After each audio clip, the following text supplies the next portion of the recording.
Yes, students, now we will do worksheet 3 and this is the last worksheet of this unit. Okay. So students, जो हमने vocabulary पढ़ी थी बेटे, ठीक है, vocabulary में मैंने आपको बताया था perimeter of rectangle, perimeter of square, perimeter of triangle, ठीक है, ये सभी फिगर्स के बारे में मैंने आपको क्लैरिफाई किया था.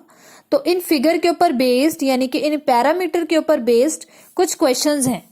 ये वर्कशीट 3 के क्वेश्चंस हैं, बिल्कुल उसी वोकेबुलरी के ऊपर बेस्ड हैं ये, ठीक है. तो चलिए अब हम स्टार्ट करते हैं.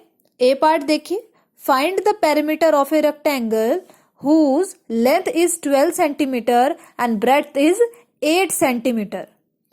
तो यहाँ पे लेंथ और ब्रेड्थ क्या है और रेक्टेंगल क्या है, जो मैंने आपको बेटे पहले वोकेबुलरी में करवाया था सेम चीज है ये.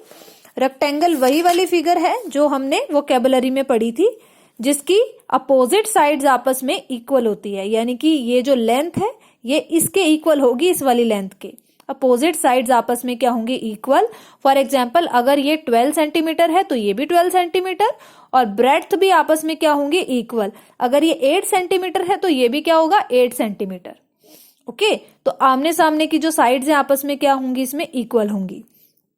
और इसका हमने ये पैरामीटर भी फाइंड आउट किया था ऐड करके l plus L B plus B, तो 2l हो गया और 2b हो गया. तो 2 को हमने कॉमन लिया, l प्लस बी हमारे पास ये निकल के आया, यानी कि जो हमारे पास फॉर्मूला आया है पेरीमीटर का of rectangle, this is 2 into L plus B. तो 2 मल्टीप्लाई हो रहा है l के साथ भी और b के साथ भी.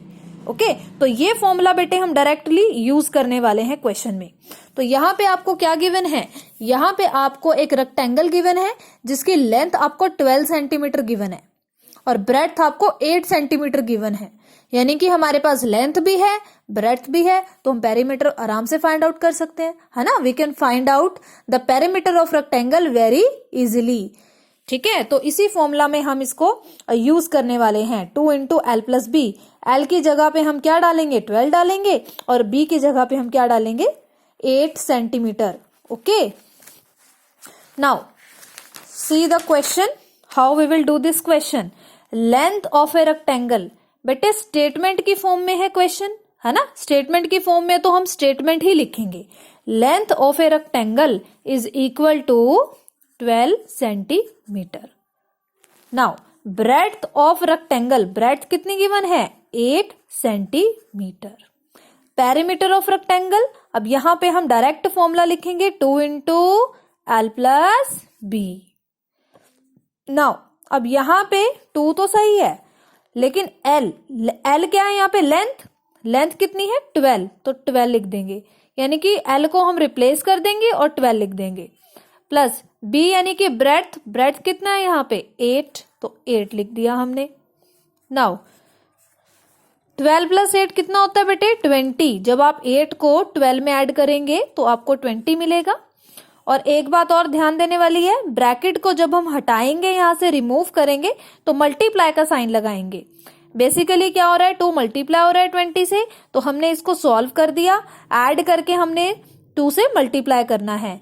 2 multiply by 20, 2 multiply by 2 this is 4 और 0 को हम एज इट इज लगा देंगे, तो ये हमारे पास सेंटीमीटर आया है. This is 40 centimetre. सेंटीमीटर लगाना जरूरी है, ठीक है, ये यूनिट लगानी जरूरी है. Okay, is it clear now. Now see the B part. See the B part of this question. Calculate the parameter of a square whose sides are given below. अब स्क्वायर क्या होता है बेटे, स्क्वायर जो हमने वोकैबुलरी में पढ़ा था, जिसकी सारी साइड्स आपस में क्या होती हैं, इक्वल होती हैं. ये वाली closed figure whose all 4 sides are equal is called square. ठीक है, तो सारी साइड्स इक्वल होती हैं. तो पेरीमीटर का फॉर्मूला क्या होता है कि हम सबको क्या करते हैं, ऐड करते हैं, यानी कि सम ऑफ ऑल द 4 साइड्स. ठीक है, यही हमने किया था. तो जब हमने इसको ऐड किया तो हमने क्या किया था, हाँ, हमने ये फाइंड आउट किया कि अगर हम side plus side plus side plus side करते हैं, यानी कि 4 टाइम साइड को ऐड करते हैं, तो we can write 4 into side. 4 side भी लिख सकते हैं, कहने का मतलब क्या, 4 इंटू साइड, यानी कि 4 को अगर हम साइड से मल्टीप्लाई कर दें, then we will get the perimeter of the square. Okay, so now let's start. यहाँ पे आपको एक 6 सेंटीमीटर गिवन है साइड और एक स्क्वायर की 11 सेंटीमीटर 11 मीटर गिवन है और यहाँ पे 26 सेंटीमीटर है। ये तीनों के तीनों क्वेश्चन बेटे अलग अलग हैं, डिफरेंट हैं। पहले हम इसको सॉल्व करेंगे, then we will do this and then this.